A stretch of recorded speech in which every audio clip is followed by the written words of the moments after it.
Alors que les manifestations contre le projet de réforme des retraites continuent, certains macronistes se posent plus de questions sur la date du prochain remaniement d'Emmanuel Macron que sur l'éventualité que le chef de l'État et la première ministre, Elisabeth Borne, renoncent à leur loi, a rapporté l'hebdomadaire L'Express ce jeudi 9 février. Un remaniement qui pourrait avoir lieu une fois que la réforme des retraites sera bouclée, avec dans l'idée de changer de cap pour la suite du quinquennat. Depuis sa réélection, Emmanuel Macron doit jongler avec la guerre en Ukraine ou encore l'inflation, en plus des réformes qu'il entend mener à bien. Et il se plaindrait de plus en plus de certains de ses ministres auprès de ses proches. Le ministre de la Santé, François Braun, serait particulièrement dans le viseur du président, coupable à ses yeux de ne pas assez exister dans son propre ministère.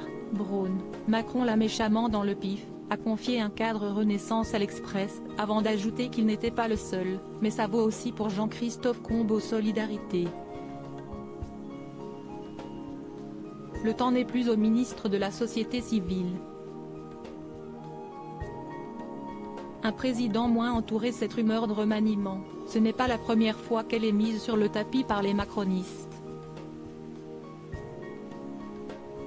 Emmanuel Macron s'est pour l'instant refusé à renvoyer certains de ses ministres, la plupart en place depuis moins d'un an.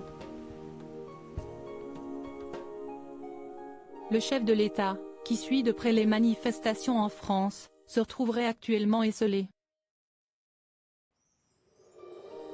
Nos confrères du Point ont révélé ce jeudi 9 février que l'époux de Brigitte Macron était seul comme jamais, comme l'a expliqué un conseiller de l'exécutif au magazine. La raison ? Son entourage proche est parti d'après ce même conseiller. Mais le locataire de l'Élysée a aussi choisi de travailler différemment depuis le début de son second mandat. Comme l'a indiqué un ministre, le président est plus solitaire. Et d'ajouter qu'Emmanuel Macron dit souvent que c'est ainsi, que c'est la comédie humaine. Reste que le chef de l'État n'est pas seul puisqu'il peut compter sur le soutien de sa femme, Brigitte Macron, mais aussi sur celui d'Alexis Kohler, son secrétaire général, dont il est proche. Article écrit en collaboration avec 6 médias Crédit Photo, Stéphane Le Mouton.